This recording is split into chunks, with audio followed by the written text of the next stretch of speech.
Alright, welcome back to our What If fictional 1815 campaign that I have the pleasure of doing with Scott Driscoll over at Check Your Leader TV. Please check out his YouTube channel. He's an amazing guy. I'm not just saying that. This is the Battle of Leeuw, Pierre, and also an extra little town over here of Leeuw. This is June 20th, 1815, 11:30 a.m. as the French, under the command of Marshal Soult, arrive at the canal southwest of Brussels to begin their attack on the forces under General Gneisenau, which comprise of a division of Austrian, Prussian, and Russian troops. No British, defending the said canal, the two bridges. Please watch the preliminary video that was posted a few days ago that goes over all the forces, the terrain, and goes over the past of the of what's happened in the battle. I will try to do a link in the description. I think I will. This is if it goes more than one day of battle time, this should only be an 18-turn battle. That's half an hour per turn, and that's when nightfall will kick in, and we'll end hostilities for at least day one. So we'll see if it goes that far. I think it should. I have high hopes. It's going to be a fantastic battle. Also, the order of battle and all the troops and everything are in the preliminary video. And this is a divisional battle. We will go for ADC availability and right into the initiative thing after all the if brigades are active or not. Both sides have reserves off the table, which were also described in the prequel video. And let's get it going immediately. Per the rules, both sides have 6 ADCs to roll. The French, because they have 8 brigades, which is a very large division, probably too large, I apologize. But they get an automatic adjutant, so they'll be able to re-roll 1-1 whenever they roll.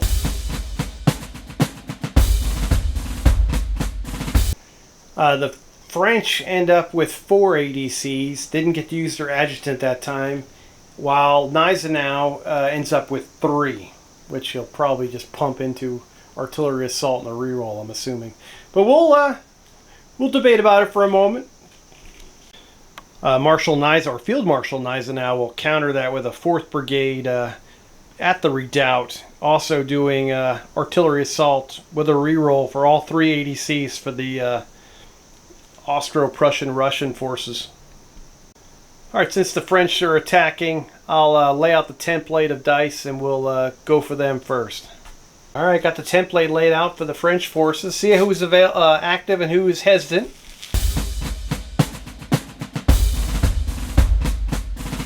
That's a good start for Marshal Soult using independent command or in independent command role. Everything is active on turn 1. Alright, let's see how Gneisenau can do in his debut on the basement battlefield. Field Marshal Gneisenau needs to work on his German, as General Weisel, in command of 3rd Brigade on the extreme right of his line, goes hesitant, not quite understanding the Field Marshal's orders. So they got some problems there. But a big thing is that gun can't fire out to past effective range, which could be a bummer. Alright, so for initiative, the French will be rolling 2 dice, and we'll just put the Allies. We'll be rolling 3 dice, taking the lowest 2. Heck of a good try by the Allies, but that 1 will pull them down, and Marshal Soult will seize the initiative, and he doesn't even have to use his battle orders. So, boom, everything's hesitant, and now we'll go into charge phase, but there isn't any. So we'll go into tactical movement, and I won't worry about any reserve movement because nothing's coming on this turn. As far as movement was concerned, for the French, Allard 2nd Brigade, this skirmish line advanced to engage the first built-up area at Leeuw. General Gobretch's skirmishers have advanced to engage the Russian skirmishers in the trees over there, which might be a tough fight just because of the cover differences. The same thing has happened here with Belair's skirmish battalion. They've gone up against the against the Prussian skirmishers in the woods, and possibly the garrison as well. The Belair's battalions, also his entire brigade, has moved forward 9 inches in attack column, moving towards the built-up area of Leeuw. It's actually the village. Over here on the right, General Soyer's Italians have moved forward. They're not in shooting distance of anybody. The Austrian skirmishers, or Jaegers, have moved onto the bridge and have taken cover on the bridge, which is kind of cool. And those are of Hardigues' 4th Brigade. Rest of the Allied forces have basically stayed static. They were in decent defenses to begin with, as far as Field Marshal Gneisenau is concerned. All right, we'll get into skirmish shooting. Get out some cotton balls. We'll fire some cannonballs, and we'll be done with turn 1 before you know what happened. All right, and just like that, violence breaks out across the battlefield. Skirmishers and artillery open up, trying to break them down immediately. Okay, let's start off with French skirmish fire. Well, since I'm down here, we'll go ahead and start with Belair skirmishers from the 8th Brigade of the French, firing into the cover of Prussian skirmishers hiding in the woods next to Leeuw. French skirmishers would normally have 5 shots, but firing into cover, they get 4. They have 0 impact on the Prussians hiding behind the trees. Oh, the Jaegers! I think they are, right? Who knows? They're hooking and weaving in the woods back there. French can't get a lock. Same situation here for Gobretch's skirmishers of Swiss and Bavarians firing into the Russian skirmishers hiding in the woods. 4 shots. Those French are a little bit more on target, or the Russians aren't as good at hiding in the woods as their Prussian counterparts. They suffer 1 casualty. That's pretty good shooting by the French there. And then firing at a garrison, the last French skirmish line. These gentlemen of, I think it's Allard. Yeah, Allard's 2nd Brigade. They had some légers. They ended up having 5 bases of skirmishers. So it would be 6 shots. They lose 2 for firing at a garrison. So they're down to 4 shots themselves. The 2nd Battalion of the Tarnopol Regiment, who's garrisoned in this Leeuw, takes 1 casualty. And I think that'll end the French skirmish shooting for this turn. Let's go ahead and start. The garrison will fire back with 5 shots against Allard's skirmish line. They were able to inflict 1 casualty on those gentlemen as they try to close in. Switching over to the other Russians, the skirmishers in the woods, they're going to fire, they have 5 bases, so 6 shots coming out at the French. Oh, nice shooting by those Russians, putting 2 casualties onto, what's his name, Gobretch's Swiss and Bavarian skirmishers. Take that, sucker. Switching over here to the other, the Prussians now in the woods. They only have 4 bases, but 5 shots against the French counterparts. They inflict 1 casualty on those gentlemen. We're switching over to artillery fire. We'll start off with 4th Brigade, the Italians, 6-pounders. They're going to go up against the Redoubt, which is probably going to lower this down to like just a 1-die shot, which could be dumb. We'll think about it. Hang on. They're going to go for it. They got to reduce this redoubt best they can. I mean, even it means like casualties and stuff. All right, so here we go. A very inferior shot. Or it's a weak battery fire. All right, they inflict a casualty on those gentlemen. Now we're going to follow it up with this French battery that's on artillery assault. So they're going to fire a weak battery with 2 extra casualty die, looking to do some more damage to those gentlemen. It's pretty good shooting by the French. They put 3 casualties onto the French artillery, the Austrian artillery battery behind the redoubt. Okay. The other got one more French gun down the line. They're going to shoot a long-range blast, which will be an inferior blast against those Austrians down there with bounce through. Both of these Austrian line battalions both take a casualty. And boom, that ends French artillery fire. This Austrian gun cannot fire out to that range. So the last part of turn 1 will be this gun at the behind the redoubt. I couldn't remember the word redoubt. I was like, what is going on? They will fire back. They're going to shoot at the. I guess it doesn't really matter. We'll shoot at the a gun on the right. It'll be a inferior blast with 2 extra casualty dice due to artillery assault. Austrian gun gives themselves fatigue casualty. They also inflict 2 casualties onto that battery, and I forgot to do bounce through. Bounce through has no effect on the French. We'll do our above the battlefield drone feed. The troops are this far apart. I wish I had a longer arm, so I'll try to keep it. We'll do the French first. So, this is on the south side of the battlefield, so we're going from east to west. There you go. Not a lot of movement, but you see the skirmishers moving forward. And there you go. That's not bad. All right, people. That'll end the first turn. I had a moment there.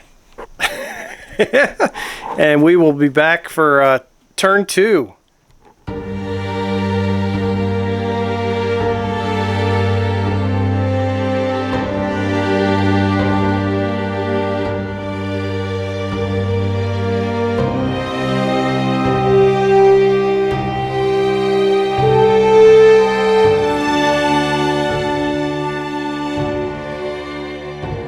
All right, it's noon. Turn 2.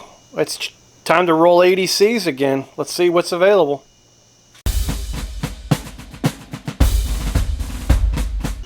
Looks like Soltz decided to have a lunchtime command and control crisis.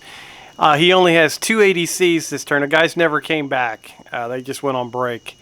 Gneisenau's guys aren't doing much better. He has 3. So we'll assign these so plentiful amount of ADCs and be right back. Gneisenau heads down to the redoubt, orders an artillery assault and a reroll on Hardigue's 4th Brigade of Austrians. Solt uses his 2 ADCs to give to Allard. He will use skirmish tasking and a reroll on the 2nd Brigade. French won initiative on turn 1. They're going to go first to see if which of their brigades are active. Solt is able to turn Calamity into success. All of his brigades are active. That was big. Pulls it out. The only brigade that had a chance of going active or hesitant, he had his ADC perfectly positioned to give him a quick kick in the butt, and they got back going again. All right, Gneisenau, he's fired up. Let's see what he can do. Having a game of musical failure, as this time everyone's active except for the Russians. Savinovich gets confused. Translator doesn't reach him.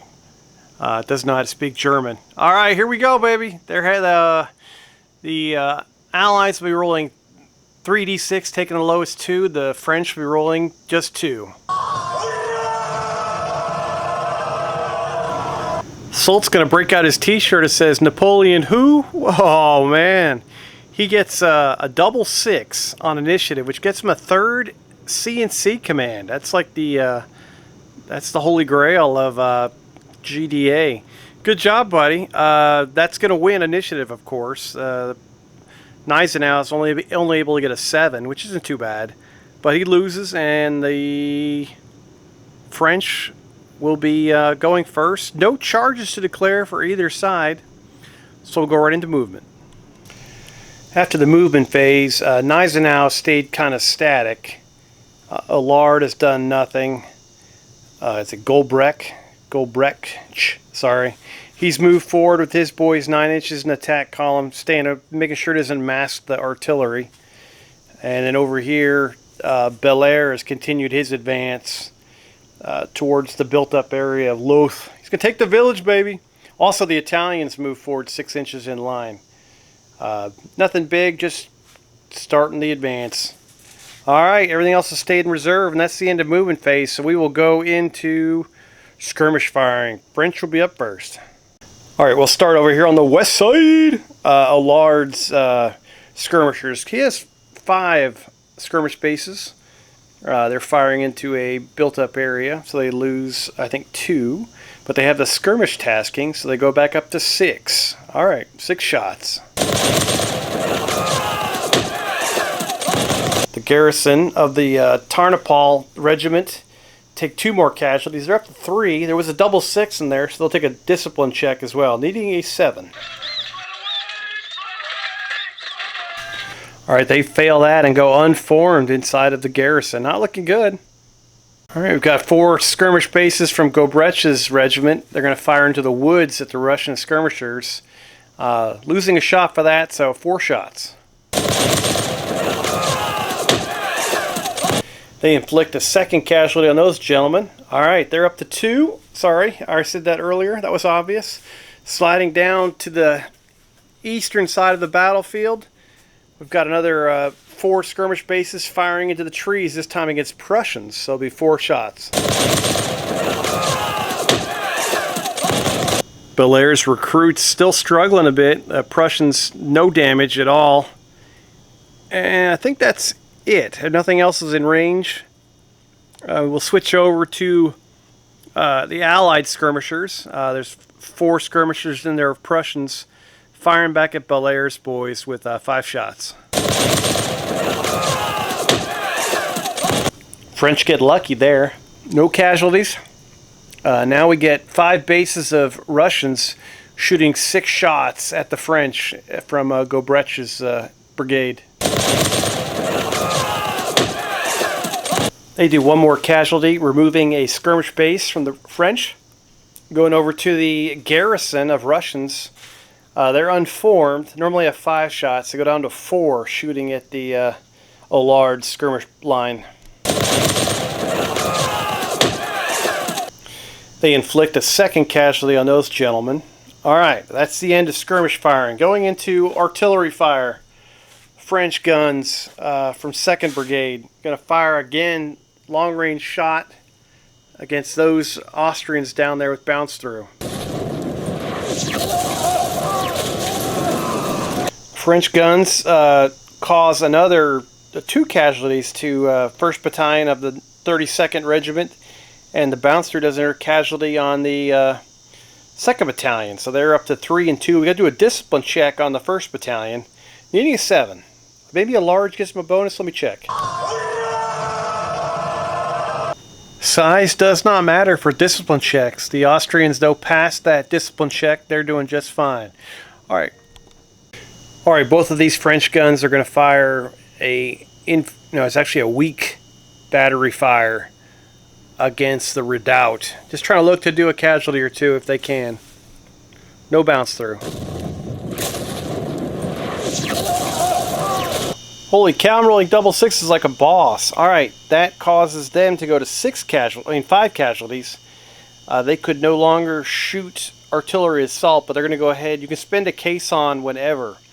So they're going to spend a caisson going down to 1 with Gneisenau, and this gun is going to artillery assault against battery on the left. And there will be bounced through into the 1st Battalion 70th. The gun and the French line regiment both take, or battalion, excuse me, both take 1 casualty in that blast. Austrian battery on the west side of the battlefield is going to fire into that Swiss attack column. I don't think it has any extra bonus at long range, so we'll just hammer them, and they'll get bounced through into the Bavarians behind them. That'll have no effect on the Swiss, and that'll end turn 2 as we head to 12:30 on the clock. Do a little overhead view, just to, not a lot of movement on the battlefield, but just some. This will help you stay up to speed on what's going on. See the Italians moving up on the right.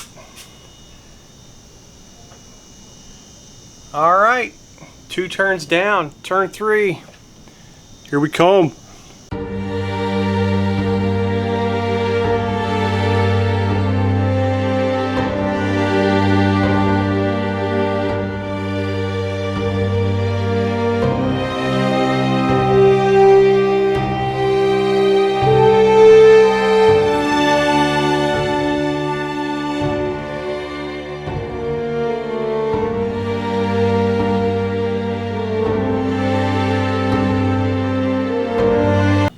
Alright, it's turn 3. Time for ADC availability once again. Let's see what happens.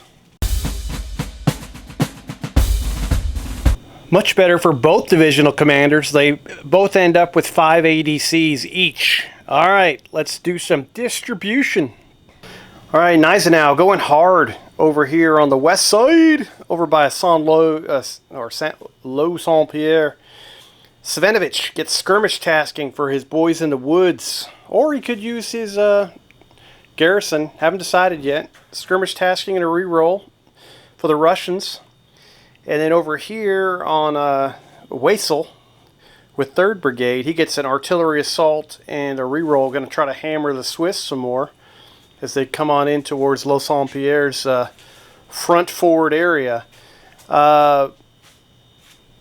French, give me a second, flip the other side of the table. They're going to play a Scouts ADC for Soult, try to get the initiative. And then we got 2 skirmish tasking with rerolls. One on Allard as he continues his tack up here. And then the other one's on the Belaire's boys that haven't had much luck. Trying to jumpstart them with some skirmishes and a reroll. Alright, we'll see which French brigades are active, and then we'll do the Allies, and then we'll do initiative. Pretty decent rolling for Soult's boys, but Allard's brigade that had the skirmish tasking goes hesitant, so he'll lose that tasking on the boys on the far west side. Let's see how the Allies do on under the command of Gneisenau. Alright, Gneisenau, everything is active. So for initiative, the Allies will be rolling 2d6. The French are rolling 3d6, but re-rolling one of those. Soult doesn't even need a re-roll as Gneisenau has mass command confusion. Rolls a 3. Wow. Alright, French win again. 3rd turn in a row. Alright, let's see what happens. We'll do no charges. We'll go right into movement. Alright, the movement phase is over. I'm even, whatever that turn, or yeah, I guess it is phase. Italians over here on the east side move forward 6 inches in line. Sent their skirmishers forward to engage the Austrian Jaegers on the bridge. The Austrian line battalions over there shifted a little bit, not to mask their guns, but just to be in position in case they need to open fire on somebody. Right now they're out of range. Prussians defending Leeuw have actually they've been opened up on the French as they come in. The skirmish battle in the Prussian Jaegers against the French skirmishers right here continues. Of course, Belair's recruits have moved forward closer to the objective. Nothing has really happened in the center. With these guns not being able to shoot because they're hesitant over here, Gobrecht's Swiss and Bavarians have taken the opportunity to cut in front of them and head towards the first part of Leeuw Pierre to try to take that. They're just outside of range. Their skirmishers are still fighting with the Russians in the woods, and we got these gentlemen still shooting at each other over here. So that's movement phase. French won initiative. We'll get skirmish shooting here in a moment. These gentlemen did not move.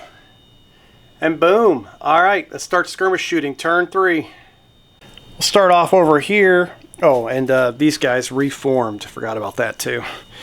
5 skirmish bases from Allard's hesitant brigade are going to fire against the garrison of Leeuw Pierre. And so what's that? 6 shots. They lose 2 down to 4. They put another casualty on them, raising them to 4 casualties. Now we'll slide over to Gobrecht. Is it Gobrecht? I always get this guy's name wrong. I apologize. Yeah, Gobrecht. His skirmishers. He has 3 bases left. So they'll fire 4 shots but lose 1, down to 3.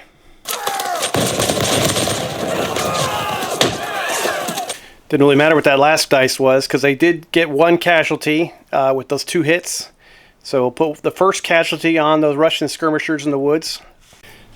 Belair's skirmishers, they have the skirmish tasking. So they would normally have 5 shots. They'd lose 1 for the trees and go down to 4, but they get 2 extra. They're going up to 6.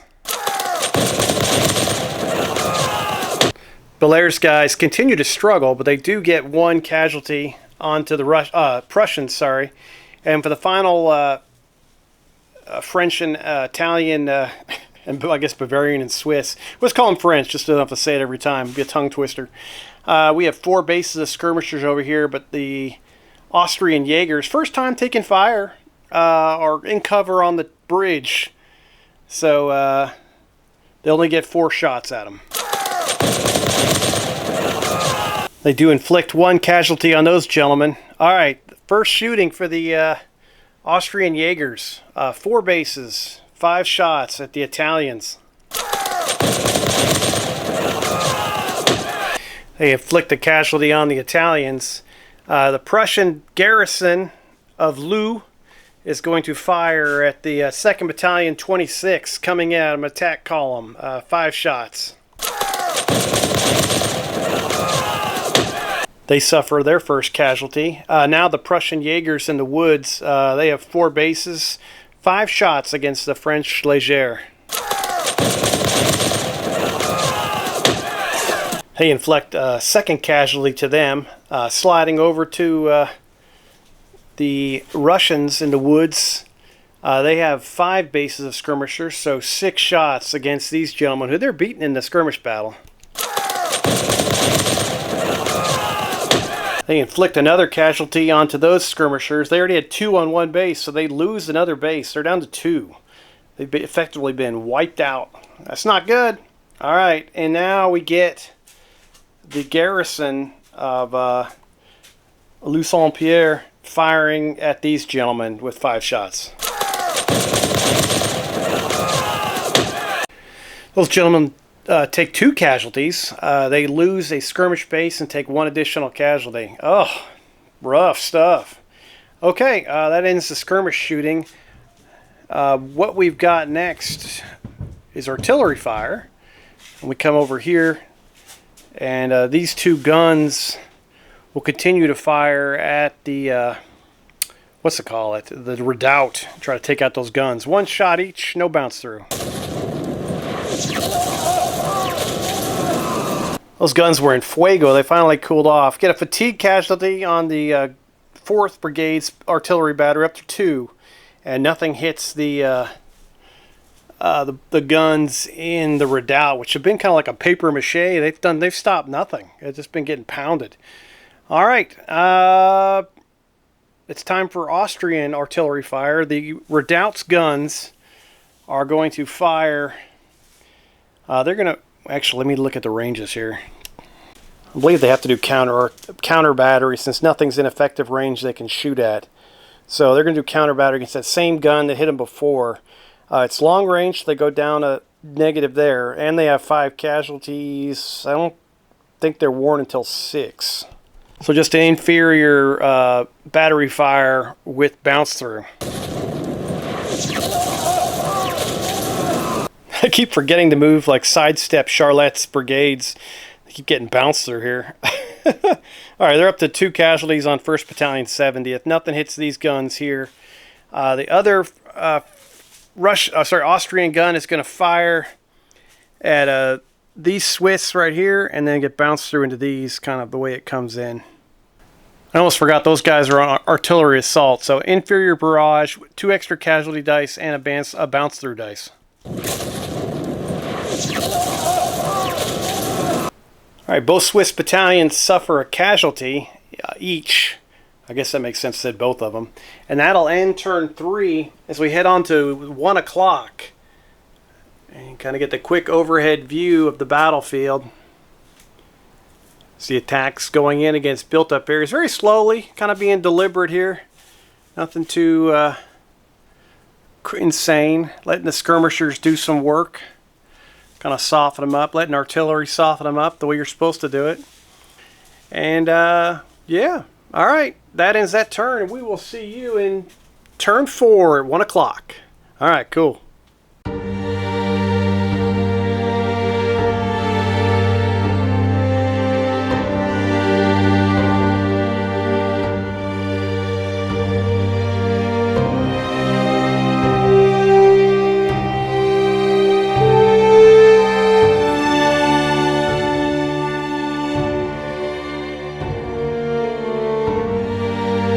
Alright, it's turn 4, 1 p.m.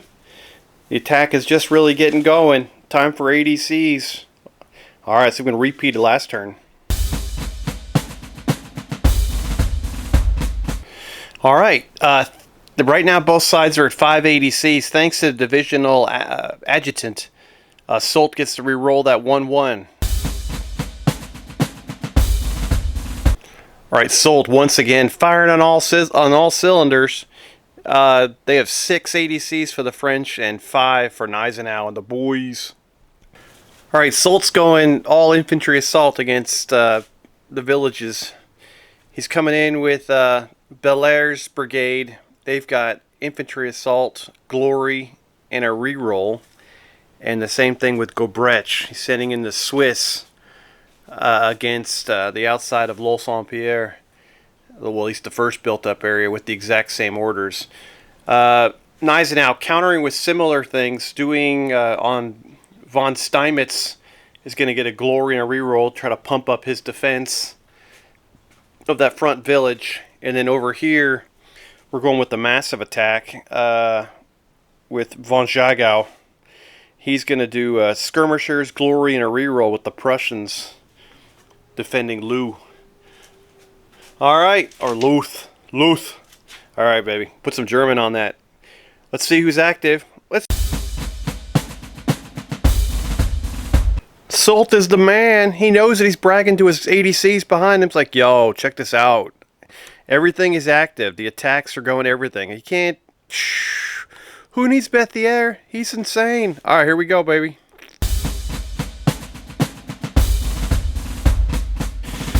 Gneisenau poops the bed as Wasel and Savinovich. So I think I put von Steinmetz. Von Steinmetz has been relieved. He's been sent back to the gulag. The entire west side goes hesitant. Oh. Alright, so they lose their glory. That the Tarnopol battalion could really use some loving as the Swiss are coming in. They're going to make some cheese. For the initiative phase, since the Gneisenau has 2 hesitant brigades, he'll be rolling 4 dice. The French will be rolling 2. And it wasn't the greatest showing for Soult, but he get the 5, will win initiative, and the French will go first. All right, charge phase time. All right, for charges, we got Deuce. Oh, we got 2 of them. The Belair and Gorbretch's brigades both go in against villages. I can't say built-up area. I keep thinking built-up area is the same thing as strong point. You can say built-up area. I was like, is that a bad word? I'm like waiting for Scott to go, no, it isn't, man. But actually it is. We're okay. All right, both attacks go in. There's attack number 1 by Gorbretch. And over here to the east, there's Belair's first strike against Loth. All right, we're going to get garrison fire back at these gentlemen, 5 shots each. We'll start over here since I'm looking here as the Prussians fire at the boys coming in. Closing fire is going to be 5 shots against the 1st Battalion, 29th. Great shooting by the 1st Battalion, 7th West Prussian at those boys, doing 2 casualties on them. And now that'll fall back to the hand-to-hand or the melee phase at the end of the turn. We'll flick over to the west side of the battlefield as the Russians fire at the Swiss coming in on them. Once again, this will be 5 shots by the Russians blasting away. They do 1 more casualty on those gentlemen, taking them up to 2. And that will also fall over to the melee at the end of the turn. All right, charge phase is complete. Let's do movement phase. No reserves are coming in, so French will move first, then we'll move the Allies, and then we'll do skirmish shooting. For movement, Gneisenau stays static. Allard move forward slightly in line. And then we got a lot of, over here on the east side, Soult has ordered a lot of his brigades into attack column as Charlotte changes formation to attack column with all 4 of his battalions. And Soyer does the same thing over here. So, boom. Looking more French every day. Let's see what the overhead view. The Gneisenau kind of stayed static in its defense. Start seeing the attack columns forming up. There's Soult.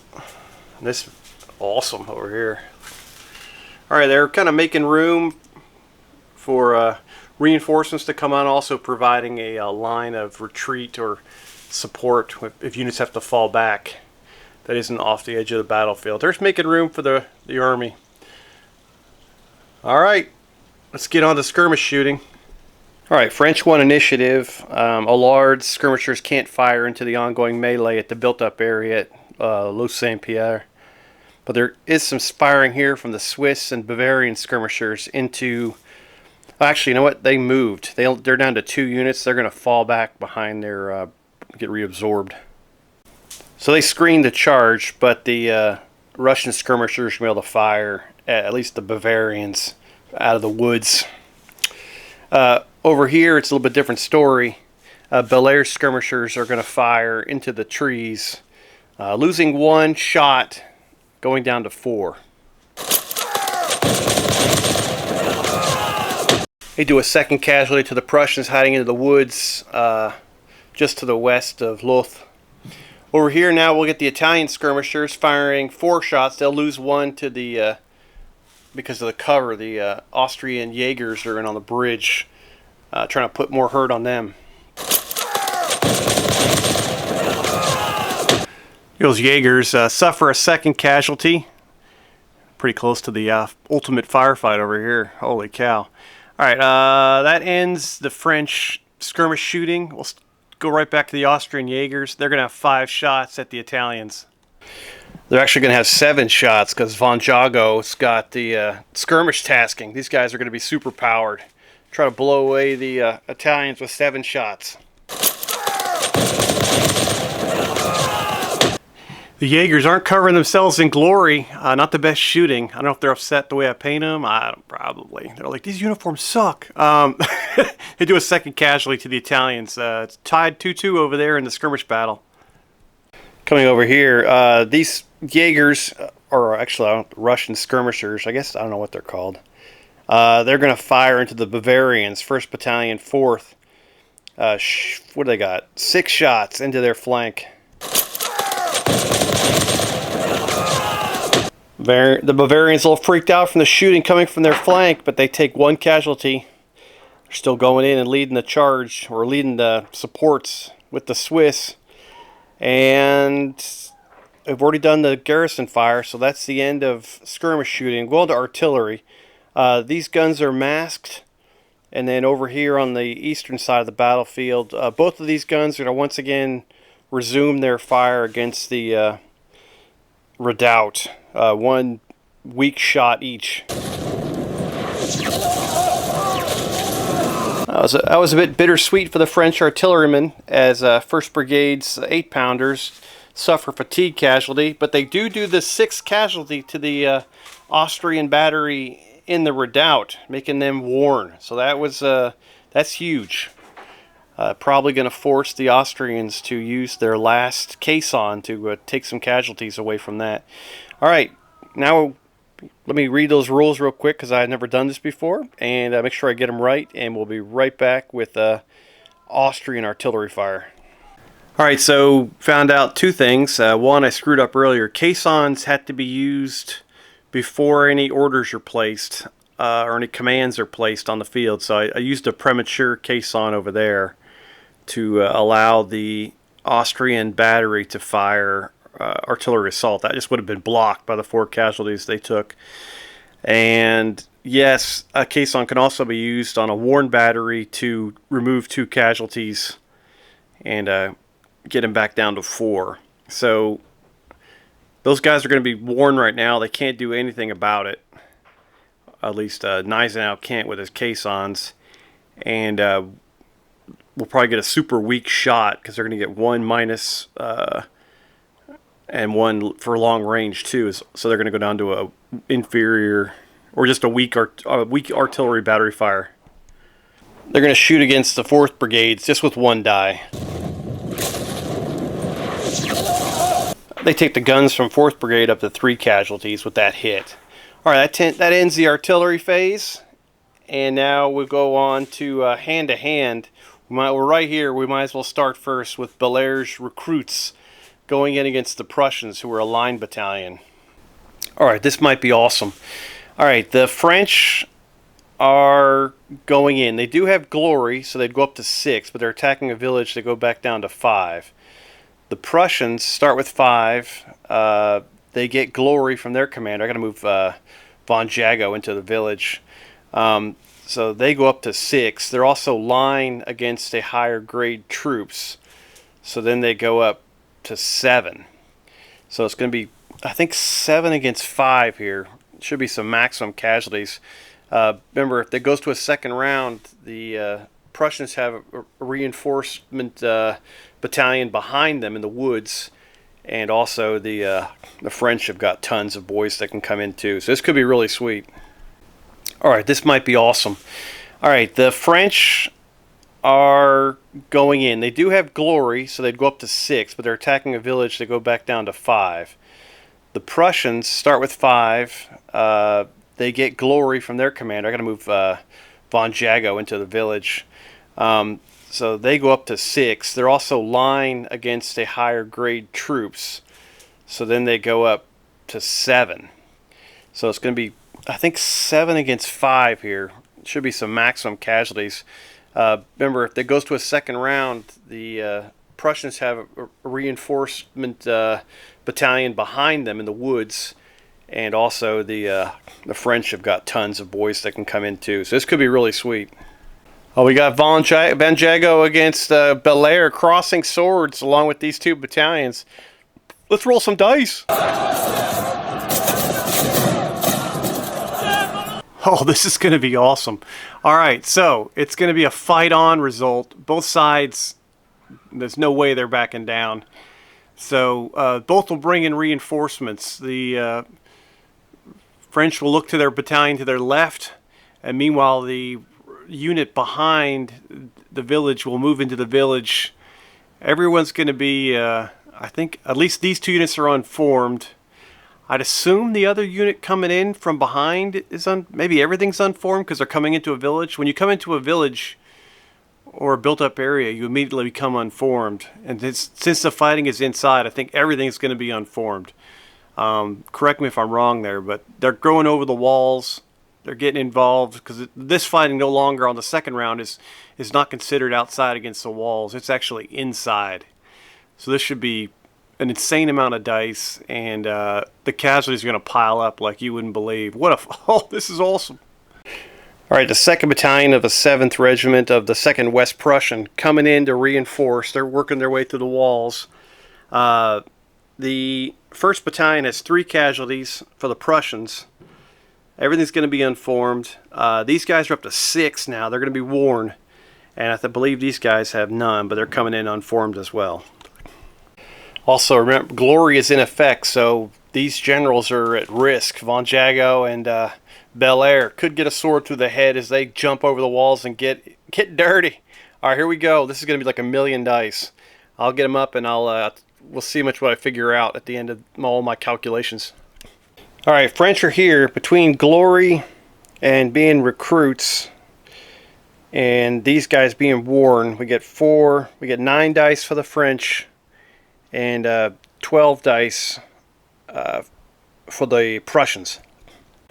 I'll have to go look back. I think if there's like double 6s in here, something catches on fire. I forgot that last time. Scott's always amped about fire, so let's see what happens. Someone might knock over a lamp, or discharge a weapon into some hay, or who knows.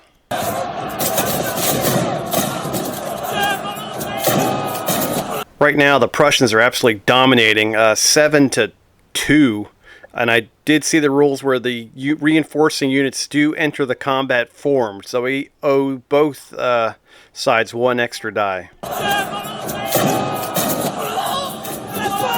Alright, this is going to be horrible. The French are going to lose 7-4. The casualties, I believe, are split evenly amongst all participants. There was a double 6 in there by the Prussians, so I think there's a fire somewhere. And the French are going to get smacked down and fall back, and there's a chance that Belair is killed in the hand-to-hand. I think it's a 1 in 6 chance. Belair is killed. He is replaced by another brigadier. I think might be lower. Oh gosh, and the brigade falters. And it's a 666 for the fire, so the village of Leeuw is not set on fire. Alright, Belair is replaced by another standard brigadier, and let's see how far back these boys go after I put casualties down. I had an extra tag laying around from a general from a previous battle on the peninsula, so General Montfort takes over for General Belair when he is killed. Not even sure if he's alive. I just grabbed him out of the pile over there. And, yeah, we'll go on. Oh, that took a minute. Alright, 1st Battalion 26 falls back here and retreats. They're 1 casualty away from dispersal. They're a recruit battalion with 9 casualties. 2nd Battalion 26, they've also retreated with 5 casualties. Montfort's taken over for Belair. He's over there. I left another tag underneath him just so I can make sure I get the brigade number right. They would have faltered anyway with 2 retreating guys, but with the death of their brigade commander, that also causes a falter. The 4th Battalion 26, who both units ran through, they're unformed, and they're right there. These gentlemen got out of the way somehow. The Prussians, I got to go over there and take a look, but they flip-flopped. The unit that was behind Leeuw have now taken over garrison duty unformed, and I think they have 2 casualties, and the unit that was garrisoning the village have fallen back behind in support, and they have 5 casualties, and both Prussian units are unformed. I actually remembered that. I'm proud of myself. And von Jagow, stoked, holds the first attack, and that was great. And I still got one more to go, which is the strong point, not the strong point. The village holds. Nice. All right, on to the first outside part of Leeuw Pierre. Oh, that took a minute. All right, 1st Battalion 26 falls back here and retreats. They're 1 casualty away from dispersal. They're a recruit battalion with 9 casualties. 2nd Battalion 26, they've also retreated with 5 casualties. Montfort's taken over for Belair. He's over there. I left another tag underneath him just so I can make sure I get the battalion, brigade number right. They would have faltered anyway with 2 retreating guys, but with the death of their brigade commander, that also causes a falter. The 4th Battalion 26, who both units ran through, they're unformed, and they're right there. These gentlemen got out of the way somehow. The Prussians, I got to go over there and take a look, but they flip-flopped. The unit that was behind Leeuw have now taken over garrison duty unformed, and I think they have 2 casualties, and the unit that was garrisoning the village have fallen back behind in support, and they have 5 casualties, and both Prussian units are unformed. I actually remembered that. I'm proud of myself. And von Jagow, stoked, holds the first attack, and that was great. And I still got one more to go, which is the strong point, not the strong point. The village holds. Nice. All right, on to the first outside part of Leeuw Pierre. All right, let's do it again. Glory's in play for the, well, it would be the French, but it's actually the Swiss and Bavarians going in against the Russians, who don't have glory because they're von Steinmetz panicked and went hesitant. So boom, and I think the Swiss are higher ranking too. They might be Grenadier. Yes, they are Grenadier and they have glory, but that I don't think that makes a difference, but we'll see. All right, let's do some hand-to-hand. Boom. Yeah, Grenadier only helps against discipline checks in this respect. So both sides end up with 5 dice. The Swiss would go up to 6 with glory, but they're attacking a built-up area, so they go back down to 5. And the Russians are at 5, just because that's where they started. The Russians do have 4 casualties going into this already, and the Swiss have 2. The Russians do not have reinforcements if this goes to a second round, where the Swiss have got their buddy unit right next to them, ready to go.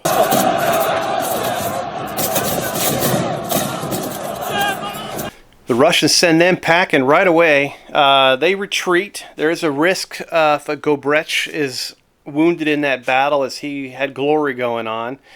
The Russians are unformed. As the Swiss retreat, they unform the 1st Battalion of the 4th Bavarian. They're right there. And the Russians and the Swiss both are at 6 casualties and are worn. All right, let's see how Gobretch does.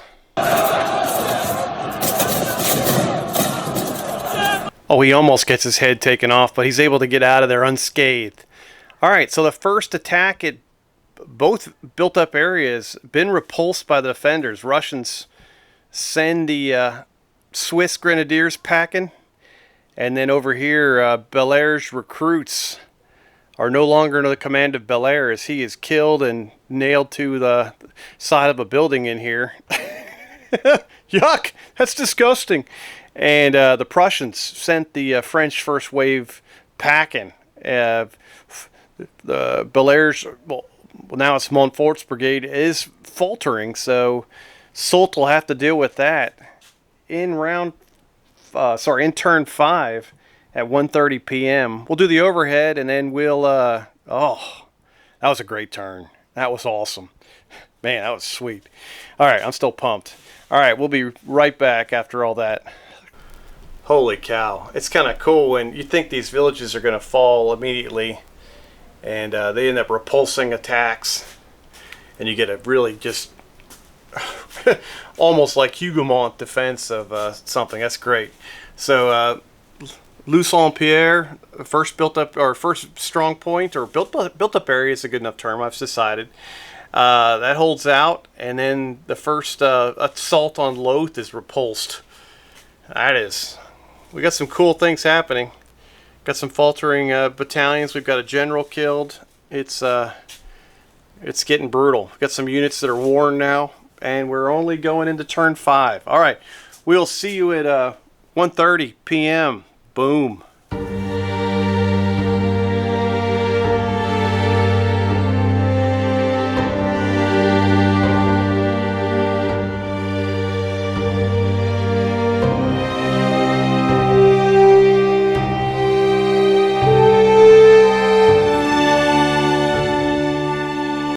Alright, it's turn 5. Time for ADC availability. Got some new dice. Got some yellow and orange stuff now. Kind of converting over fully to these bigger dice. I like them. Alright, and let's start with the French. And I totally forgot that I roll both ADCs at the simultaneously, so we'll start with everybody. Right now, both sides have 5 ADCs, but the French do have their adjutant. They'll reroll one of the ones they got. Alright, the French end up with 6 ADCs, while the Allies end up with 5. Alright, let's see who's active and who's not. Alright, Soult rolls the dice back right in with Gobretch again. He's going back in again, Psycho style. He's got infantry assault and glory going with the other Swiss battalion. That'll give him a chance to re-roll if he fails to get these boys out of the retreat status. And then over here, Soult is getting a re-roll and a rally for Montfort's brigade now that he's taken over for Belair. And they're also going to have the skirmish tasking since they have the re-roll, so they can have a chance to keep on cranking away at the Prussian skirmishers in the trees. Over here, Gneisenau is going to release his last caisson to get 4th Brigade's artillery down to 4 casualties again. Get him off Warn. And I got to figure out the rest of what he's going to do.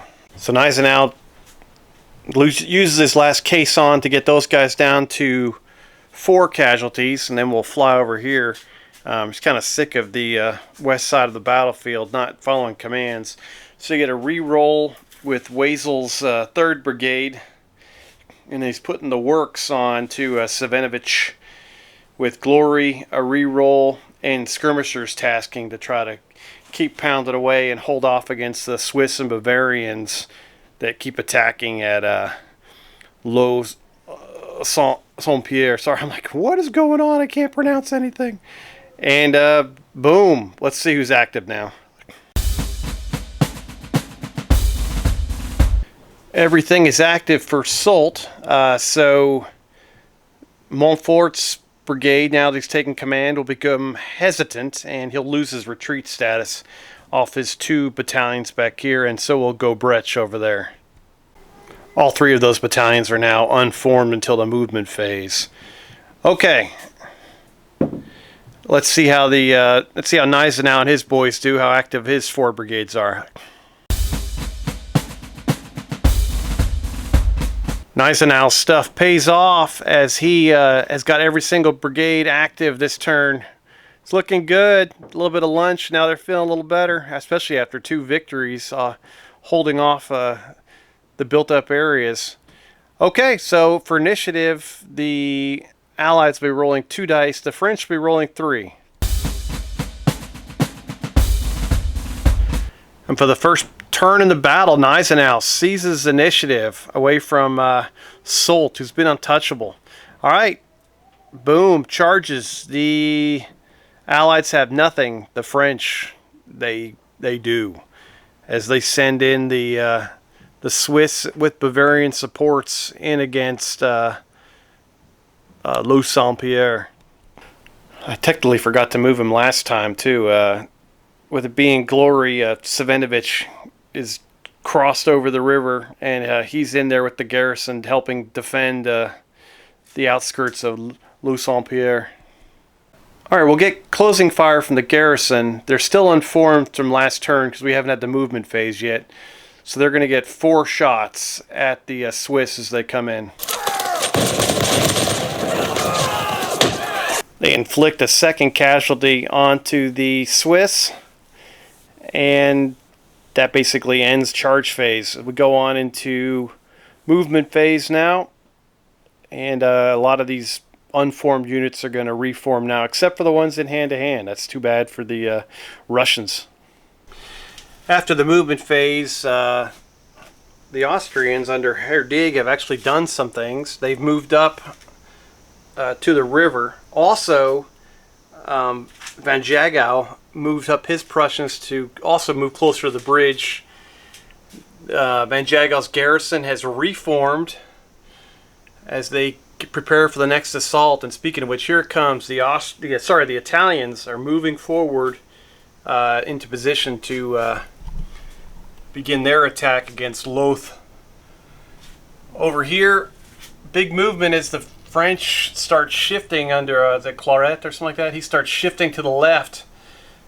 He's going to, you see the French are getting ready to do an overload and get localized superiority in numbers against Leeuw. We got the Swiss going in again, and also we've got the Leger slowly creeping forward. Not a lot of movement over here for the Russians. Just getting ready for it, basically. Seems like the Prussians and the Austrians on that side are getting a bit more fired up. Let's come to the other side of the table. It's Allard. His brigade is slowly creeping forward. It's a creeping doom, baby.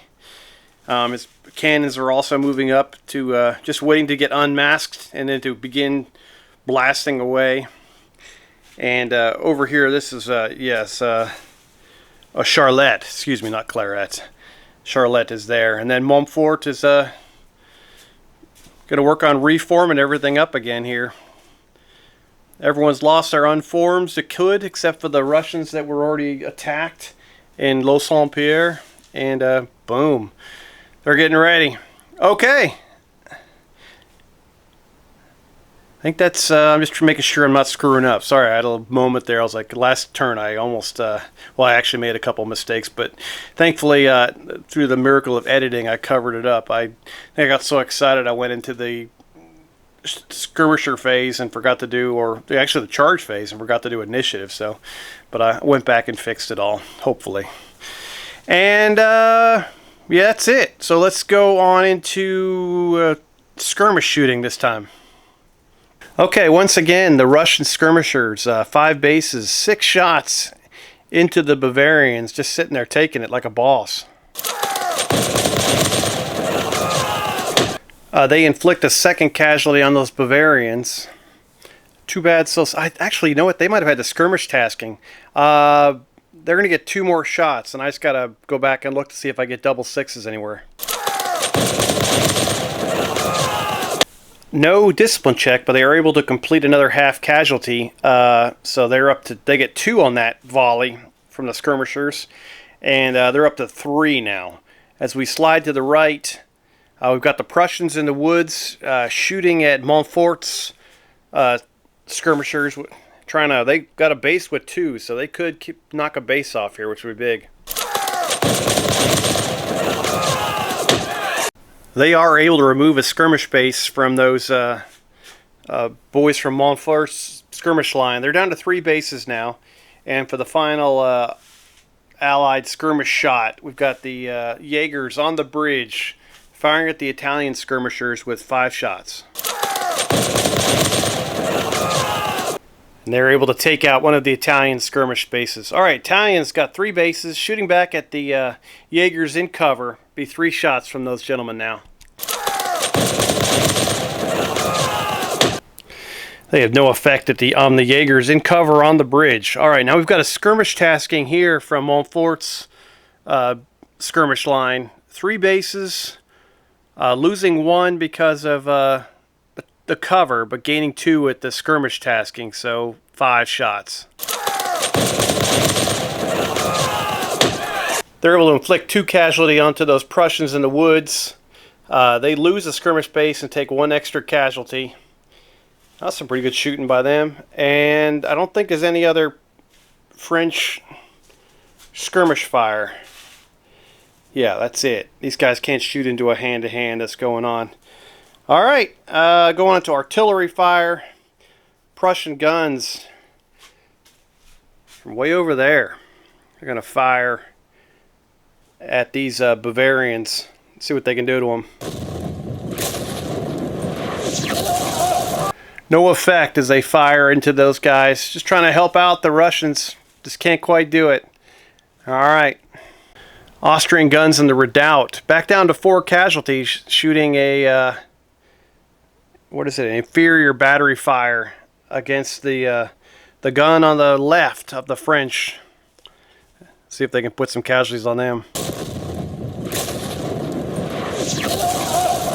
They take a second casualty, and then both these guns are going to fire weak battery fire against the redoubt. They bang off the redoubt. No damage to them. That'll end battery fire. We do have one, volley fire. We're going to first one from these Austrians here. Let me get some cotton balls for these gentlemen. They did move, and they're going to fire at skirmishers, so they get a minus there. They're going to fire an inferior volley against the Italian skirmish line. The Italians suffer 1 casualty. That ends volley fire. That was the only one.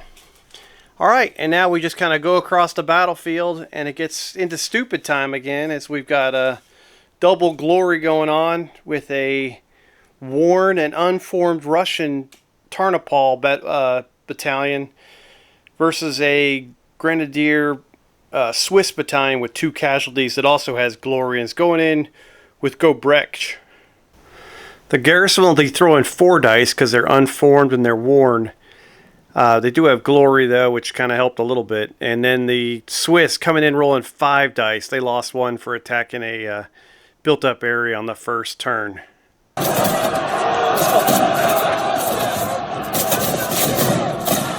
The Russians inflict 2 casualties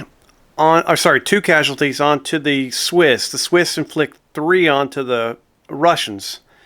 It's going to be a win by 1. The Russians are up to 9 casualties. The Swiss are at 5. That's going to trigger a second round. Prussians, they don't care. They're going to hold to the last man. They've been told that Napoleon's the Antichrist, so they're going to go crazy. No way they're surrendering this territory. And the Bavarians are going to join the mob. In this one, the Swiss will actually be informed. Bavarians will not. And the Russians are already unformed and worn. All right, the Russians are going to be rolling 4 dice. The Swiss will be rolling 5, and the Bavarians coming in with 6 because they get the glory bonus with Gobrecht leading the way over the walls. All right, Savinovich in there chopping and hacking and chopping to see if he can stay alive. Oh, the Russians are destroyed, faltering the brigade. Savinovich now must take a risk to generals. He tries to get it out of there and get across the bridge before it's too late. His skirmisher still holding the woods across the street. All right, let's see how he does. Savinovich escapes across the bridge, rejoins the other battalions of his regiment. He is down 1. He's faltering now. Bavarians have moved in and occupied the first built-up area of Leeuw Saint-Pierre. And that's a big victory. A little notch in the hatch for Gobrecht. Big time, baby. All right. Now he's got to turn this ship around and drive the Russian skirmishers out of the woods. And then the real fun begins, trying to go across the bridge. Oh, the Moscow Grenadiers are ready. They've been sharpening some stakes for the French when they come across the bridge. Okay, that'll end turn 5. All right, as we see the end, they got the fallen built-up area here. Gonna start moving towards the first bridge. That's gonna be just a blast for the French. Are looking forward to that. We've got more French shifting to the left here. Getting over there, going to go for the overload. They still have several battalions off the board, or brigades, excuse me, so more stuff can come on, and the Italians position themselves to attack Leeuw. Boom. Alright, so that ends turn 5, as I said. We're going to turn 6 as it's 2 p.m. Oh, this is getting crazy.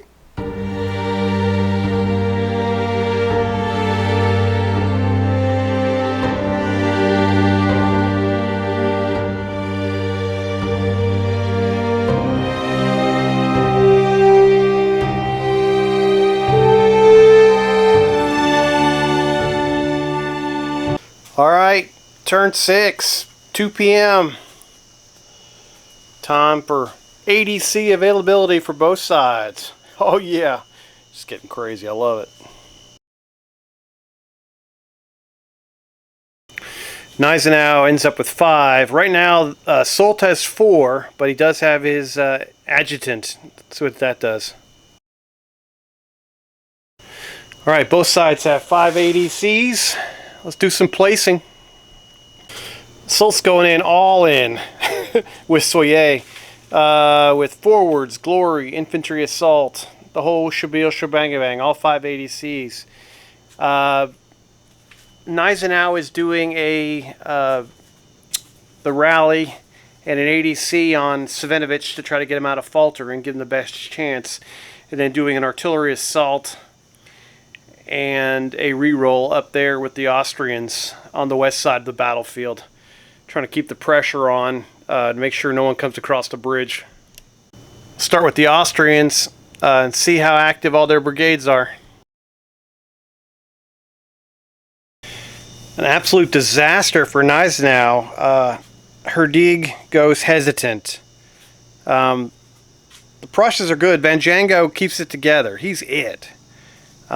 Which is absolutely terrible. Savinovich rallies back to hesitant. And Wezel also goes hesitant. Holy cow. It's like the entire, everyone except for one brigade is hesitant. Let's see if Soult can do the same thing. That's just a nightmare. Montfort goes hesitant, which, well, they'd be a little bit confused still. Trying to get over the fact that Belair got destroyed in the hand-to-hand. Plus, they're all recruits, so understandably so. They're unfortunately I can remember their. Well, actually, what brigade was that with? No, that's actually not. All right, Belair didn't have any artillery with him. Don't worry about it. That's going to be all in over here for the Italians. Soye will be launching his attack against Leeuw. Okay, so boom. So I think the French will be rolling 3d6, and oh my gosh, I think it's 5d6 for the Allies. Ends up being a draw since the CNCs are, equal. The Gneisenau will maintain the initiative, which is great for the Allies, and that'll be it. For kick into charges, we've only got one, and it's Soye going in against Leeuw. Let's see how it goes. Or let's see what the charge bonus is for the Italians as they head towards their day with destiny. Alright, the Italians go on in. They reach the objective. There will be closing fire from the garrison as they come charging in. 5 shots on the lead Italian battalion. Oh, no effect. Alright, we'll get to that at the end of the turn. That's going to be crazy. Alright, after after no hits there, we do movement phase. No reserve movement, no tactical movement this time. So, see, I'm not sure what the Allies are going to move, but we'll see. And then the French will move as well. After movement, Allard has kind of split his regiment. He's got two that switched into attack column instead of moving, and he's got one Leger battalion that's gone up against the riverbed, and then one regiment of reservists that have gone behind them. They're engaging across the river, across the canal with the Russians there. Large skirmishers have moved to here. Gobrecht's guys, the Swiss, have moved into line to support this, just to make sure there's no Russian counterattack against Los Saint-Pierre's section they have captured. These gentlemen moved into the trees, displacing the Russian skirmishers. They will fire as they fall back behind their line across the canal. Nobody else moved from here. Russian guns are unmasked now, which is kind of cool. And then Charlotte also started moving up his boys, angling for an attack to go across the river himself, or canal, excuse me. Montfort couldn't move. He's still chilling. And we've already seen the Italians. So, bam. That's movement phase. Go on to skirmish shooting. Starting off with the Allies. The farthest to this side, well, no, that's a volley fire. We've got the Jaegers on the bridge firing at the Italian skirmishers. They're screening the line battalions. 6 shots firing into the Italians. Alright, now we've got 3 Prussian bases of skirmishers firing out of the woods against Montfort's skirmish screen. 4 shots. Here we go. And the last thing to skirmish shoot for the Russians, I almost forgot, is their boys departing these trees, and they're driven out by these gentlemen here. So they will fire 6 shots against the Bavarians. That raises them to 4 casualties. All right, that'll end the Allied skirmish shooting. How much? What? Oh yeah, French have got some skirmishers. So they've got 3 skirmish bases over here, firing into the woods, going down to 3 shots. They raise them to 2 casualties. And then over here, the Italians have 2 bases left. They're just going to get 2 shots at the Jaegers on the bridge. No effect. Going on to the artillery phase. Both brigades that have the Austrian artillery attached to it are both hesitant. So they can't fire anything to past effective range. So they cannot shoot. Getting back over here, this gun can't fire. They're still masked. Those guys are within 12 inches of them, so that can't be shot at. Oh, I forgot to shoot both French artillery batteries at the redoubt. They're going to do the same thing as usual, just firing a weak volley with 1 dice each.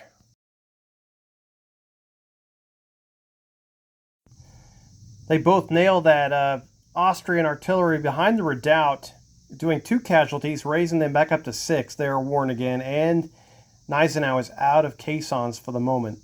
It's going to need a destiny roll with some kind of luck to get some more caissons. Alright, we'll go on to volley fire.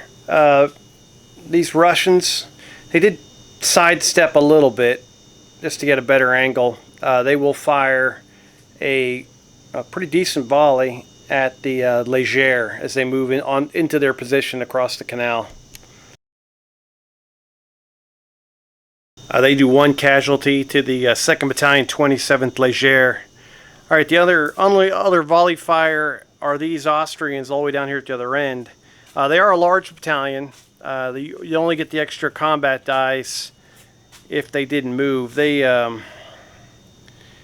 don't know, man, because actually the Jaegers killed off another base of Italian skirmishers. I don't think there's anything in half the battalion's not in range of 9 inches, so they're not going to fire. Just too far away. I'll pick up the cotton later. And then the last thing to shoot for volley fire will be the veteran 2nd Battalion, 27th Leger back at the Russians. They did move. It'll be a well-disciplined volley with an extra CD for being veteran. They do 2 casualties to the 2nd Battalion of the Simbrinsk. And that ends volley fire. It wasn't much that time, but it's okay. There hasn't been a whole lot of volley fire in this battle. And now we go on to the hand-to-hand, where we've got the Italians going in with glory against the Prussians. The Prussians only have 2 casualties. The Italians don't have anything. So we'll add up the dice pool and we'll see what happens. Both sides will end up with 5 dice as they go in for the first round of combat into the built-up area. Let's see how we do.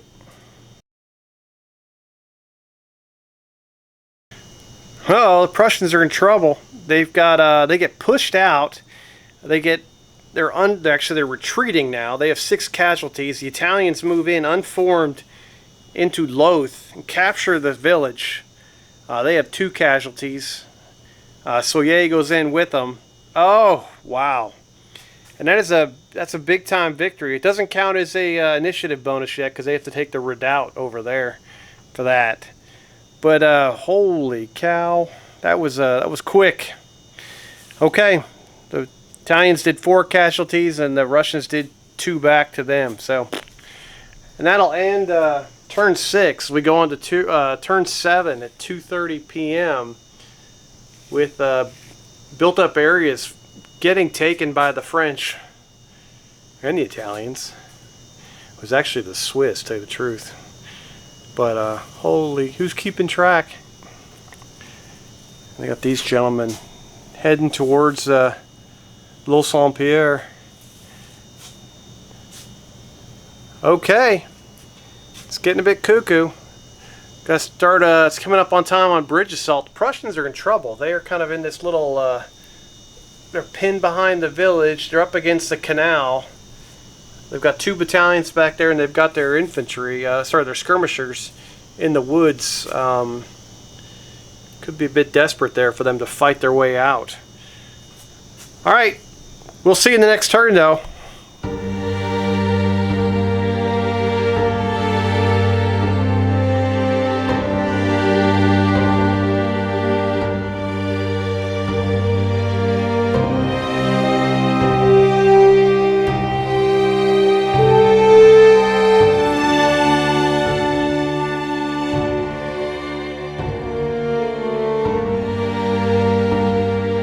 Alright, time for turn 7, ADC availability. Both sides going for it. Here we go.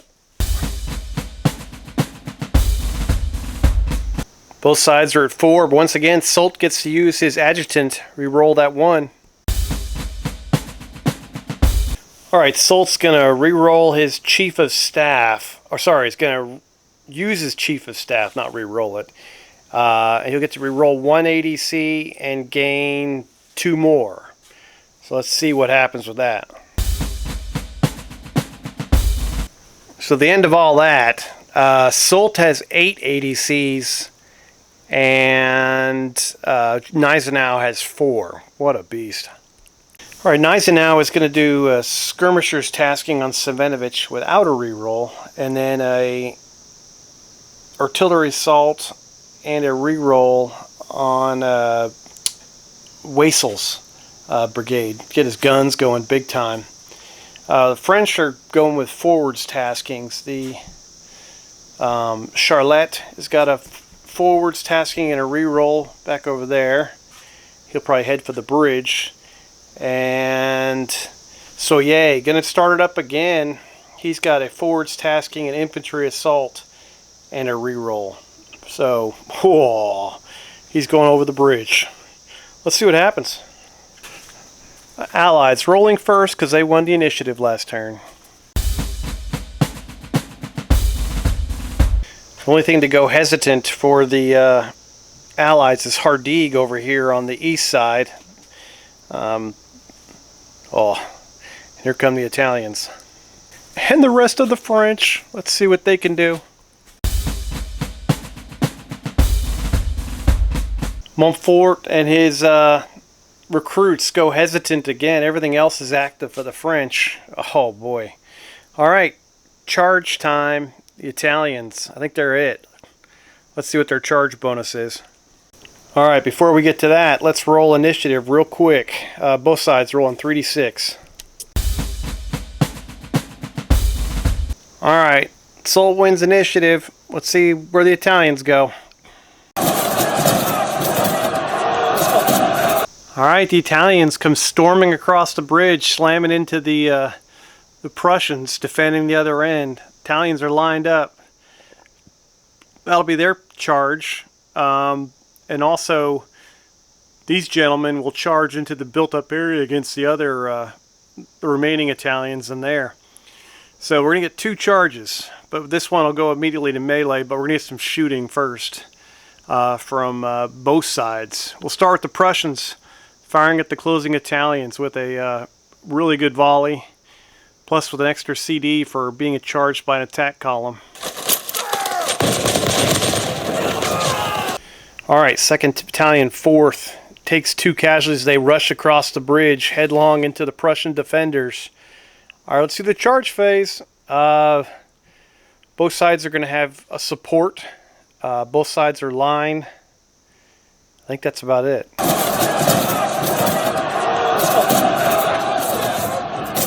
Right now the Italians have 6 and or 5, and the Prussians have 6. Italians are going to use their 1 reroll and try to beat a 2. 7 versus a 6. It's going to be combat with Elan, and the Prussians will be unformed unless the Prussians want to use their 1 reroll, try to beat it. Alright, let's see what happens. They're going to try it. No change for the Prussians. Alright, so they'll combat late at the end of the turn, unformed, and the Italians will have Elan. Alright, these Italians, they will fire... Well, they haven't reformed yet after moving in. They're going to fire 4 shots at the Prussians. That's clutch. They do 1 casualty to the 1st Battalion of the 7th Regiment, 2nd West Prussian. They're up to 6. That means they're worn. That's the clutch part. Alright, and if this goes to 2 turns, this other Italian, the 3rd of the 4th, is in range to support the Italians, and the Prussians, of course, have their battalion behind them. Alright, both of those hand-to-hands are going on into the melee phase at the end of the turn. So we're going to go ahead and go into movement phase. The French will be moving first. Let's see what the movement bonus is for Charlotte's brigade. Movement-wise, that's it. Everyone else just kind of couldn't move or didn't move. The big one here was Charlotte, as he goes screaming forward towards the bridge, throwing his skirmishers out onto the bridge. Get a look from the side. Allard's brigade is just going to kind of move out of the way and let him go in there first. And these gentlemen are just waiting for him to come across the bridge. Boom. Alright. That's movement. We'll go into skirmish firing next. Those Jaegers did get 5 shots off of the Italians as they came at them, and they were falling back to behind their line battalions. 2nd Battalion, 4th, up to 3 casualties. Alright, let's start with the French now. Let's get in order here. Alright, these French skirmishers, 3 bases, 3 shots against the Prussian skirmishers in the trees. Prussians take a casualty, go down to 2 bases. If they lose, yeah, they had 1 with 2 already, so they lose 1. And, woo, where are we at now? Alright, these skirmishers here, onto the bridge. Oh, they use the forwards tasking, so they can't shoot. We do get these gentlemen, the garrison of Bavarians, can fire 5 shots into those Russians right there. 0 effect. Russian skirmishers in there can fire 5 shots at the gentleman on the bridge. They're in cover. They go down to 4 shots. No effect on those skirmishers. Coming over here, the last of the Prussian Jaegers, 2 bases, 3 shots at these French skirmishers. Yeah, 3 shots. They suffer their second casualty. Going over to these French guns for artillery phase, they are going to fire away at the redoubt with their 2 weak shots. They're up to 7 casualties now. The other French gun can't shoot. This gun can't shoot at anything because everything's within 12 inches of something else. What a disaster. Oh yeah, they can't fire past effective range. That's the big problem because they're hesitant. I was like, they could have fired at the Belaire's old brigade, but they can't. And then going over here to this Austrian guns, they have artillery assault.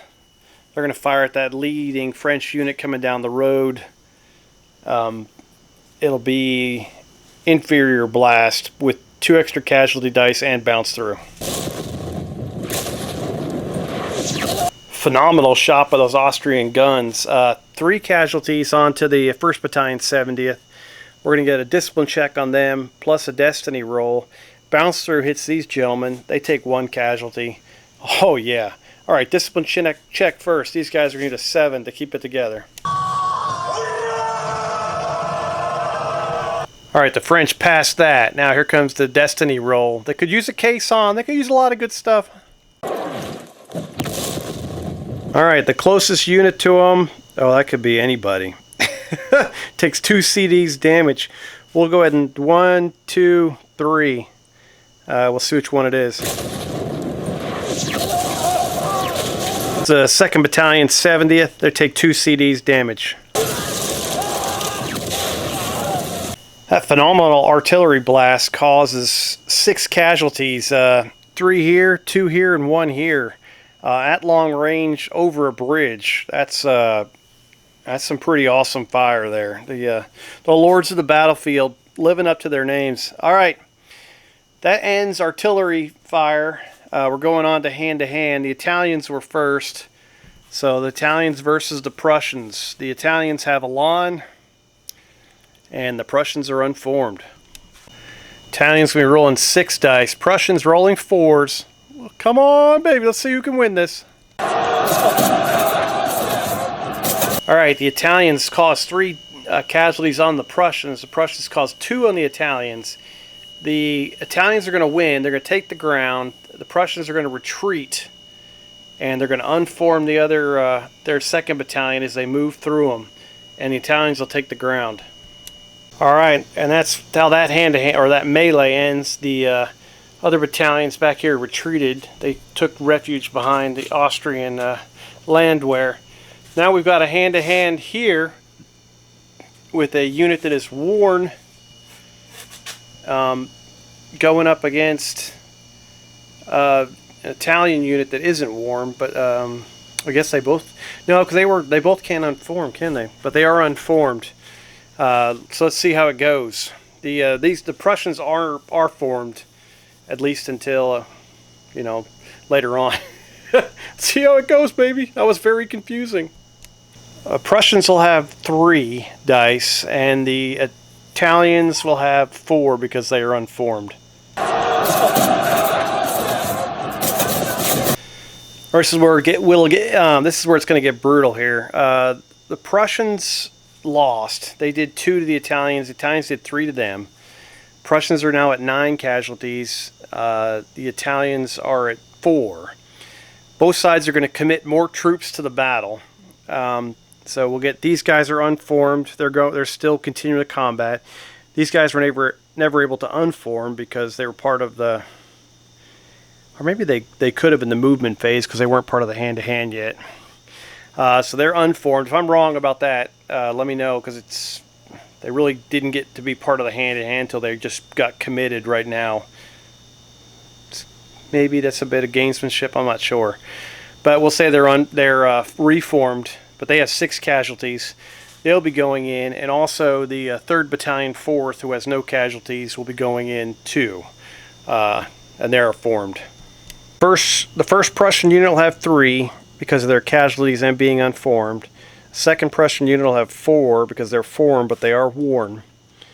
The Italian unit that is the garrison will have 4 because they're unformed, and these guys are fresh coming in. The other Italian units will have 5. So what a nightmare. The 1st Battalion 7th they take 3 casualties, so they are destroyed at 12. These guys take 2 because they took 5 total. So they're up to 8 casualties. These guys took 2 each. They're up to 6. They're up to 2. The Italians will win by 1. Let's check that result. They have to retreat. There's nowhere to go here. So these gentlemen will surrender. Von Jagow will get across the canal just to continue the fight. The skirmishers will surrender as well. Just because nowhere to go. They're pinned against the river or the canal. And then Von Jagow will be, he'll be hosed. He will be faltering. Oh, so that got ugly real fast. Got an extra unformed tag here. Alright, Prussians down to 1 battalion away from getting the entire brigade dispersed. Von Jagow's got to get...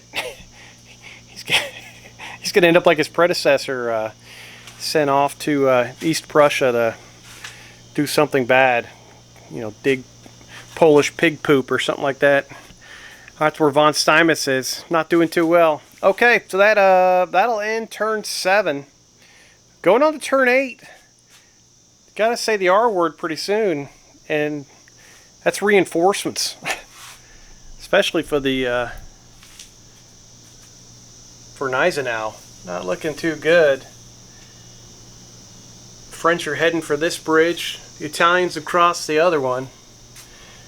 I think I don't know how Soult feels, but I wasn't thinking this attack was going to go anywhere over here. It's I was going to go for, you know, all in for the other one, but now if this is the big invasion point, so I might have to reinforce over here very quickly to continue the momentum, because I don't think Montfort's recruits aren't doing too much to help. It's all Soyer is by himself. He's a one-man show. Okay, let's see how he does, and we'll get to start seeing these large battalions doing some crazy things. Okay, we'll be right back, as I said, in turn 8. 3 o'clock in the afternoon. It's almost time for a cup of tea for these guys. They're ready for it.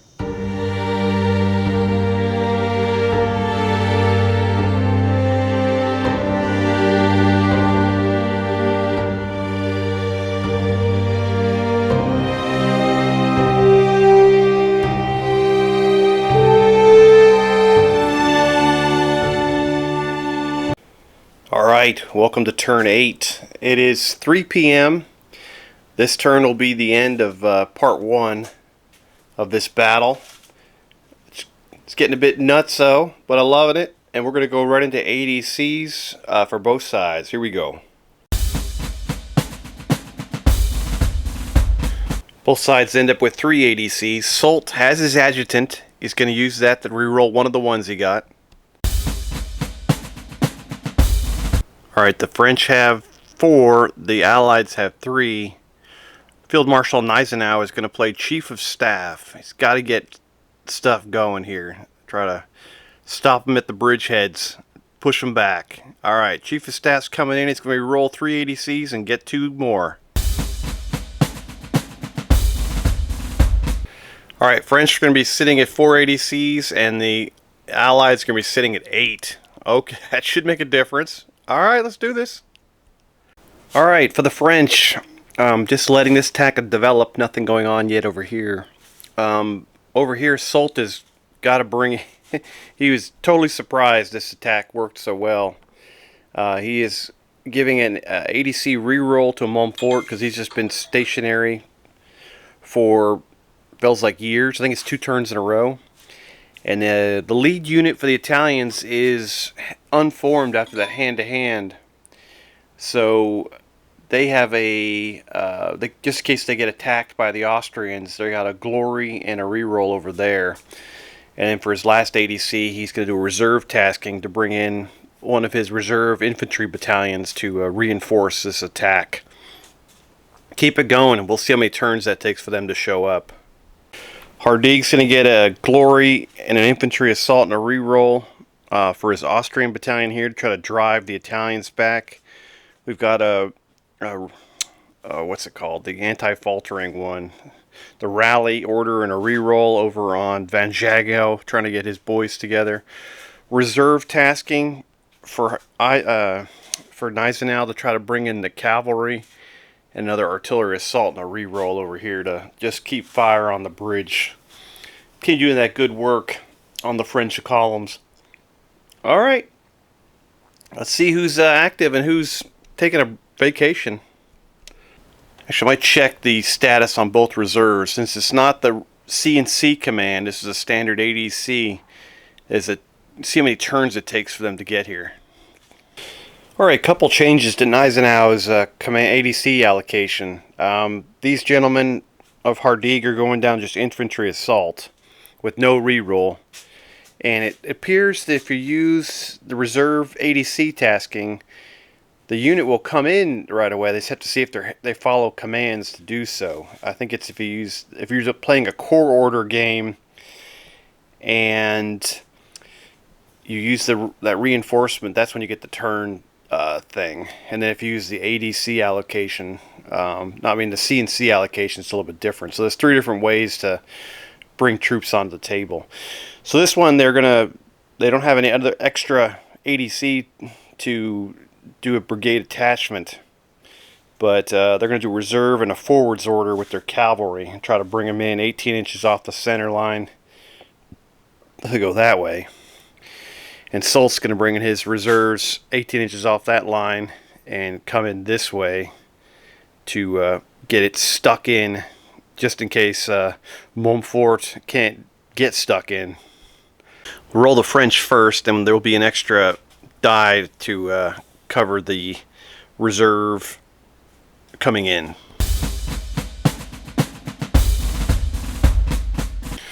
It's a bit of a nightmare for Soult. The Italians under Soyer go hesitant.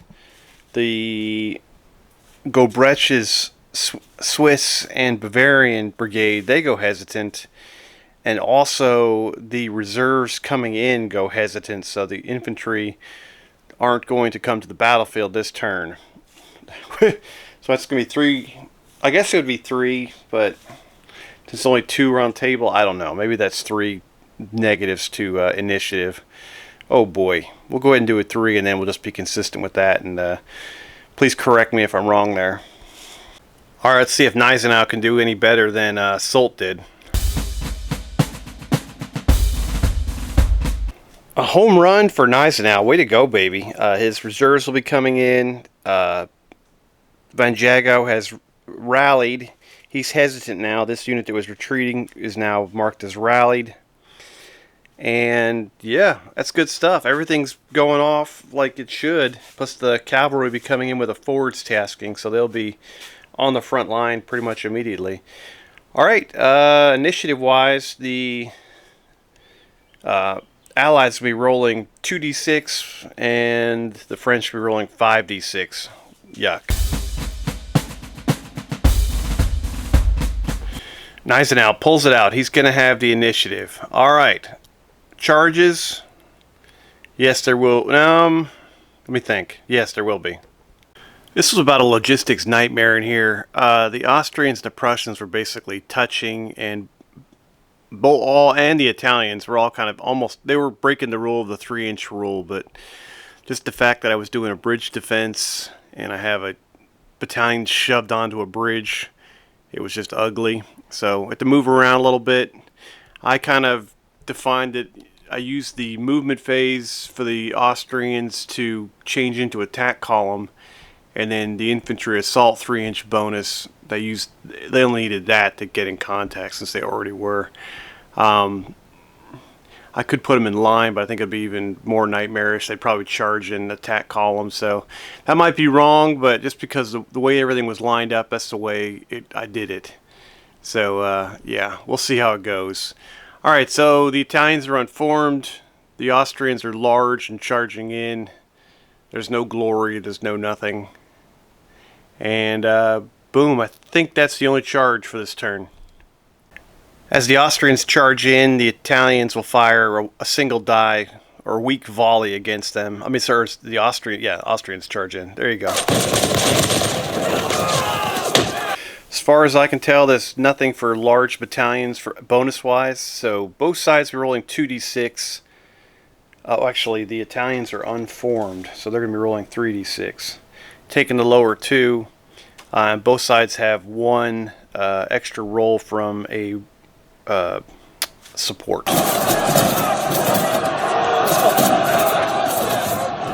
Alright, right now the Austrians are winning with a 7. The Italians have a 6.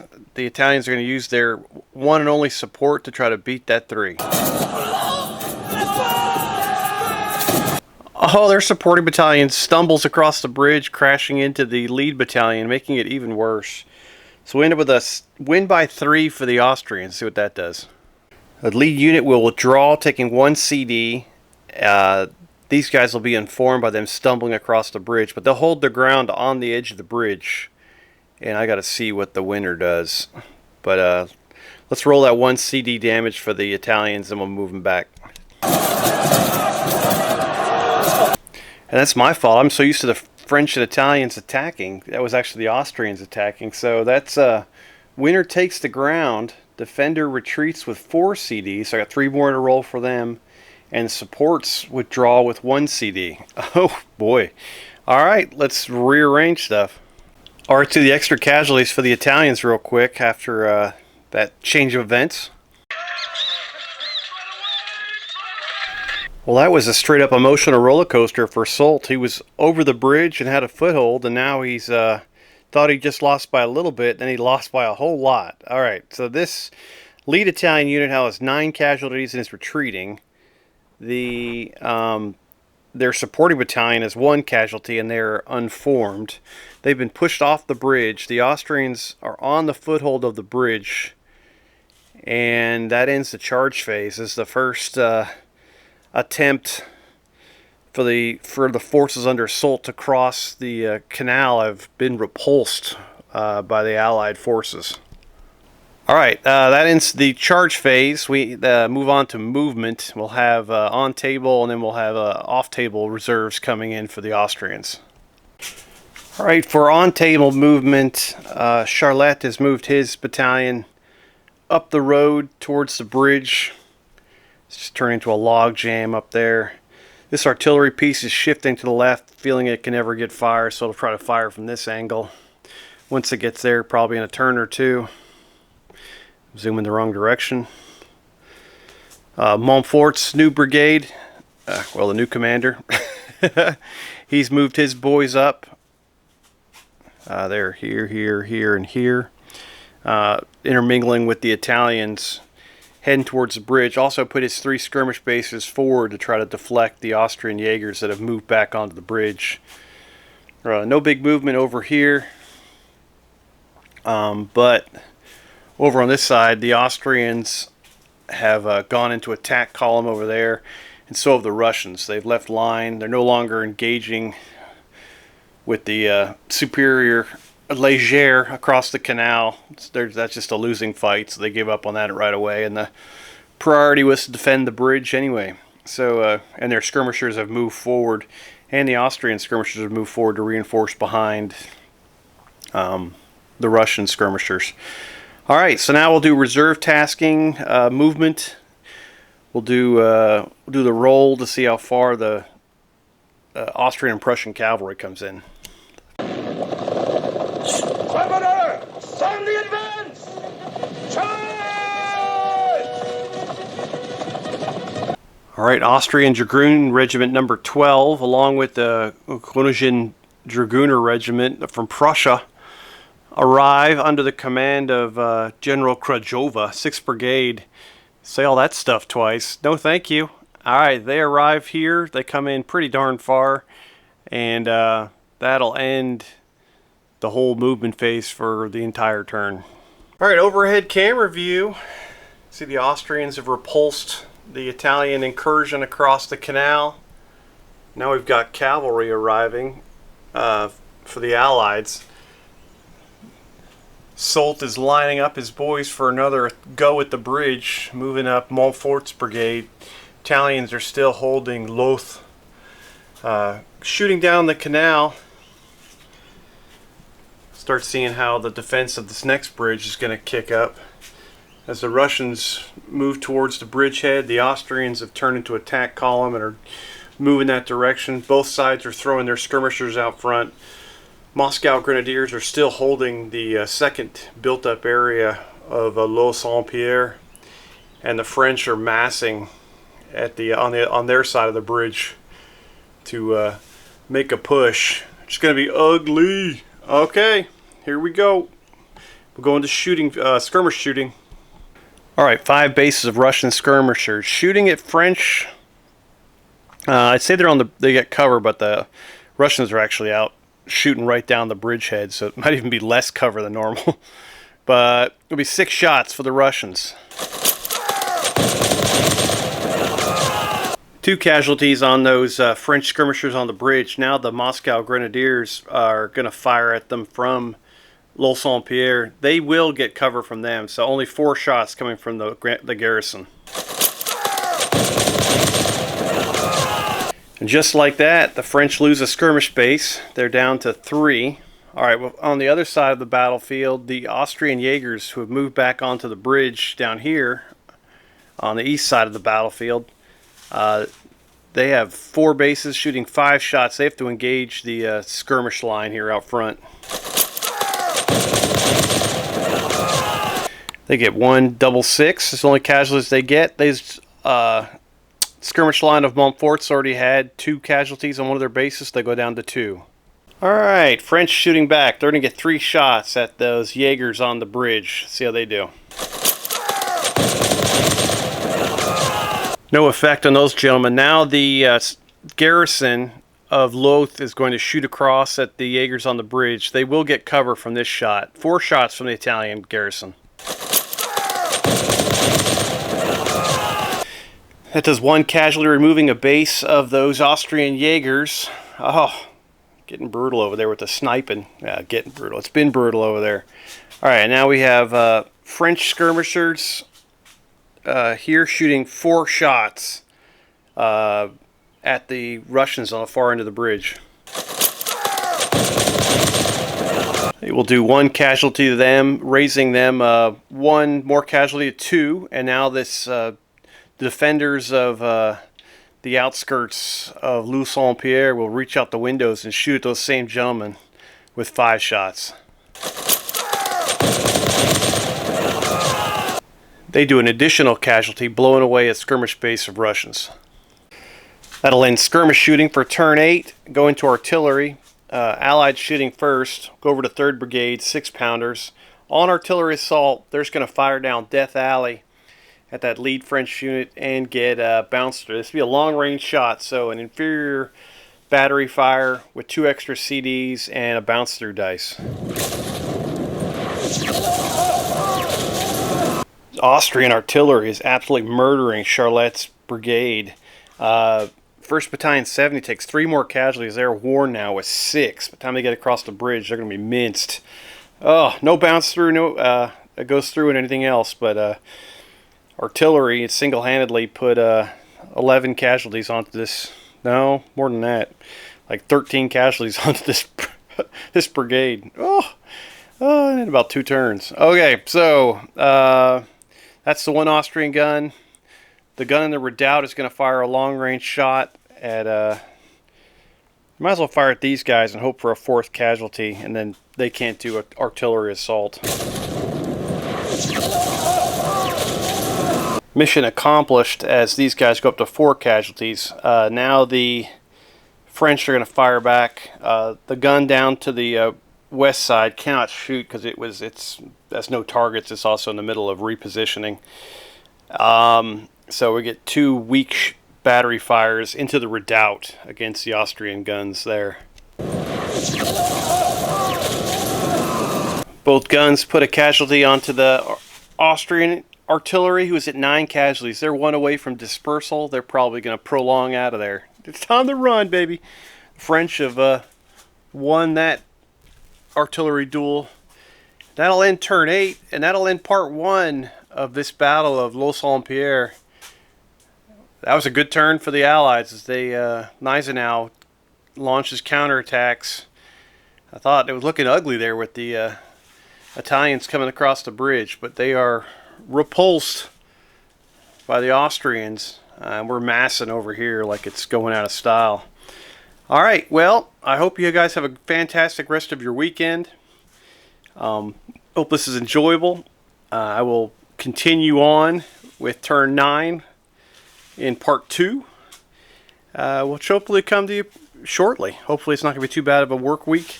And I hope you guys have fun hobbying and, just taking care of one another. You guys are great. And thanks for everything you do for this wonderful community. All right, guys. Have fun. All right, we'll talk to you soon. Bye.